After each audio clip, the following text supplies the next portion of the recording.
welcome to Techtonic Talks. Today we're joined by Rachel Blundy of AFP. Thank you for coming in today. Thank you for joining us, Rachel. So especially on the hottest day of the year, the hottest May on record, I believe. Yes, Are you able definitely. to fact check this information for us? Is this the case? Possibly only by looking at my own newswire. Yes, I can confirm it is the hottest day of the year so far. Excellent. Well, thank you very much for joining us indeed. Yes, and Rachel can actually fact check because she is the deputy head of digital investigation for Europe at Agence France-Presse and AFP Fact Check based in London. She has 15 years of experience in the industry, 7 of which have been with AFP, and has worked for all sorts of media organizations, including in Hong Kong. And Rachel is also a keen shorthand user and is learning Cantonese. Yes, so we've invited Rachel to talk with us today based off one of our colleagues, Patrick Cardwell's news stories. He wrote about the influx of AI-generated content after the Unite the Kingdom rallies in London on the 16th of May. We saw a turnout of estimates of around 60,000 people who joined. Again, that's a 60% reduction from last September, where we saw more, sort of 150,000 people. And yet on the social media platforms X, TikTok and Instagram, we saw these crowds completely blown out of proportion alongside materials sort of attesting to armed groups occupying parts of London, which, newswires have confirmed is factually incorrect. It's AI generated. And so I suppose my first question for you, Rachel, is thinking about, when we're talking about fact checking, especially at AFP, which is a newswire agency for our viewers and listeners, how does your team make judgments about what content should be scrutinized, and especially when it comes to sort of politically extreme material? Yes, definitely. So AFP looks at misinformation circulating globally in more than 26 languages. And we basically prioritize content that we think is the most viral and shared on the most platforms.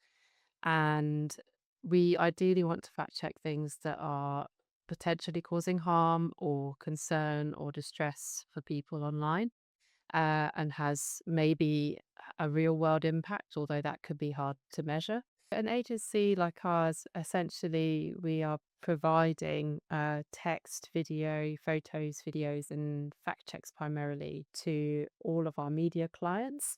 And we are the world's oldest news agency, and we cover the most countries and languages of all news agencies in the world. The three main ones would be AFP, Reuters, and AP, the Associated Press, which is headquartered in the US.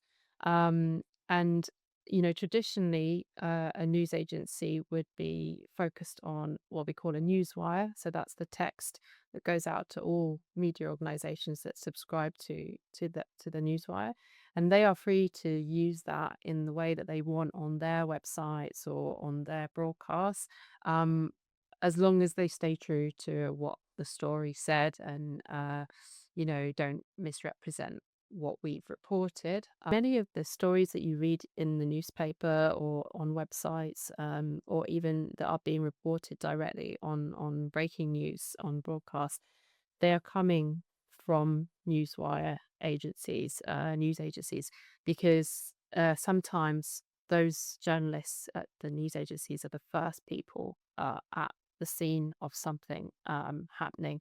And at certain events as well, there'll be a restriction on how many journalists can go in. So we have what is called a pool, and the news agencies will share what they get from a press conference, for example, with other local media. And that's kind of how news agencies have evolved. So would we be able to say that the newswire agencies are the sort of first port of call for fact checking in the media landscape? In some ways, yeah, yeah. So it's a big responsibility, and that's why for AFP, accuracy is absolutely paramount. We really can't afford to get things wrong, and so what we're really conscious of, particularly these days, is explaining not only to our clients but our readers more generally. What have we verified? What do we know to be true so far? And then what are we still working to verify? and sometimes what we can't fact check. What is unverifiable. Kind of speaking more in the global context, what kind of patterns have you observed in terms of far-right generated AI content in the UK? And does this vary, in the global north versus the global south, perhaps? Yeah, so I would say since I joined the agency in 2019, we've seen a big increase in AI generated content, but that didn't really start properly until about 2 years ago. And I started with AFP in the Asia Pacific region. I was seeing the beginning of that AI generated surge there in relation to various political events. But now in the UK, I think it's particularly spreading from the far right. It does sometimes get shared by more centrist parties, but I wouldn't say it's always intentional. Sometimes it's an accident when somebody retweets or reshares something that was AI generated. In the UK, is this the centrist parties? I would say so, yes. Okay. That's my general observation. And individual politicians or the larger political parties? It tends to be individuals, and it's often a case where people just haven't checked what they've looked at. Or sometimes we're in a kind of situation now, I would say, where people don't seem to mind that something was AI generated. So they kind of share it because they like the emotion behind it or they like the image that it represents. And so you see that particularly on the far right side, with, leaders like Tommy Robinson. They don't tend to mind that it was AI generated, and that's not part of, they're not concerned by that kind of inaccuracy in their messaging, because if it suits the tone of their kind of general intention or general message, then they don't mind. So obviously we have this content reaching sort of broad masses, different political allegiances, different, regions and countries. But do you see, or from your experience, have you noticed, or can you comment on the way in which the AI generated content has impacted people's political allegiances? Can you see a direct correlation? I don't think, as far as I'm aware, there's been very intensive or full scale studies yet on that, because it's quite hard to show how what we observe and what we interact with online is affecting how we vote, because obviously how we vote is a complex decision and made up of various factors. Um, but there are certain surveys or studies that have been done on, to what extent was somebody fooled by an AI generated piece of content. Okay. And that, unfortunately, that is happening a lot. And I observe it just in my daily work. The response from users is often more than 50% of people have been fooled. And when it's quite sophisticated AI, I'd say it's more like 75% of people have been fooled. Um, but I wouldn't say I could always be sure how that affected someone's vote. Um, Generally, as we know, people interact with content online that already matches with their political opinions. But of course, the nature of disinformation now is it's so global, it's so massive, we cannot possibly fact check everything. And we're also not in the realm of fact checking opinions.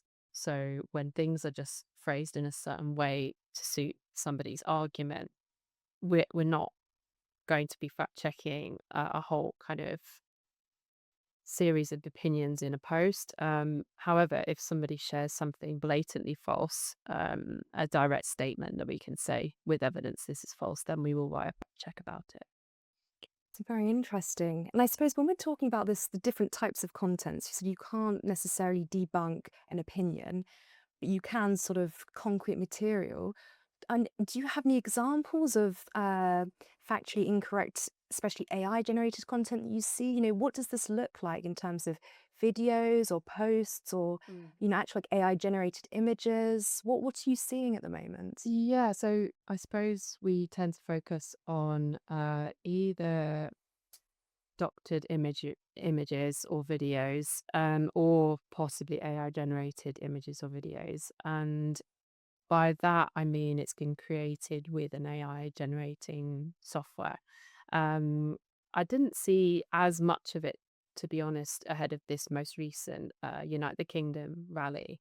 But before the last one, I think there was a growing momentum online Right. before that took place. Mm. And I was seeing things like images of people supposedly joining the rally near Buckingham Palace in huge numbers. And obviously, it was a very large rally. It was one of the largest far right rallies in recent times. But the images tried to exaggerate that kind of patriotism that was supposed to be on Mm. display. And one of the telltale signs in one particular image we debunked was, there was a kind of sense that this was near Buckingham Palace. It was seemingly along the Mall, but actually in the background you could see the Arc de Triomphe at the end. Alors, c'est pas possible. At the end of the mile. Wow. So people who were being, a bit more sensitive to the type of content that was circulating spotted that very quickly. Other people were not so bothered by that, and maybe they were scrolling quickly on their phones. They didn't bother to check, and they just reshared because they liked the idea of, huge numbers of people turning out with British flags and celebrating what it is to be British. The harm is that we inflate this idea that everyone's going out on the street and protesting against migration, and that everyone's united. And as we know, in a city like London, there are many complex opinions and different groups, and there were lots of people who did not attend that rally and do not share those beliefs that people like Robinson are perpetuating. We can say that massively, inflated turnout is factually incorrect. Yeah. And I think there were cases and examples of members of the far right speaking in posts and to, various independent media, and also talking up those numbers, which is, to be expected. And we see that happening in many demonstrations. Organizers tend to talk up the figures, but then when that's accompanied by AI generated imagery, I think that can really kind of solidify that misinformation. And for people that support that kind of movement, they're very likely to share it. And then people who are sort of, I would say, in the middle or a bit undecided, I Mm. think that kind of level of propaganda type misinformation has the power to sway people. And so obviously as kind of a professional fact checker, it may seem easier for you to kind of disseminate this information, right, on social media. But for our general viewers and readers, like how can they kind of look out for this content and actually be able to differentiate the AI slop versus the real stuff themselves? Yeah, it's tricky. I think first and foremost, I would always tell people don't share things unless you're absolutely certain that it's genuine. And that goes for any type of content, doesn't have to be an image or a video. Um, you know, refrain from interacting unless you're like really sure that it's real and that you know the source.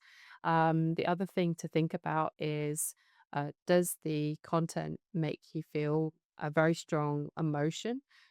Is the image provoking a really strong reaction in you? Sometimes that can be a sign of misinformation or some manipulation. And then also just look for inconsistencies, like the Arc de Triomphe that I mentioned before. Uh, we don't have the Arc de Triomphe in London. So, so it might not be a landmark. It might be something simple like what do the street signs look like? What do the road markings look like? Are they consistent with what you know is a feature in that town or in that country? And if you're questioning it, then that can be a sign that it's not real. We could get away with Marble Arch, but L'Arc de Triomphe is one step Yeah. too far. Yeah. And I suppose thinking about, these extreme reactions that come from the material that's necessarily linked to political extremism, um, I heard a news bulletin this morning, Rachel, talking about how sharing this type of information can directly contribute to sort of mayhem and anarchy, because for the very reason that it's incorrect and it's not true. I mean, do you agree with that? Yeah, and unfortunately, we've seen that happening in the UK not long ago with the Southport murders and the subsequent riots after that. I mean, a false name was spread in relation to the killer, and it was a deliberate attempt by far right groups, particularly using apps like Telegram to try and incite a riot. Um, it's happened not so often in the UK, but that is a sign that it can happen again, unfortunately. Um, and I think particularly in developing countries, it's a really big problem. I used to cover India quite extensively with my team in Asia Pacific, and social media is huge there, and everyone's on Facebook, everyone's using WhatsApp, and quite often communal incidents go viral locally. Um, and there's normally a sectarian element, unfortunately, and attacks on Muslims are quite frequent in many parts of India, and there's a lot of misinformation being spread to kind of incite that. Um, and sometimes the ruling party, which is strongly Hindu, is not doing enough to kind of push back on that, unfortunately.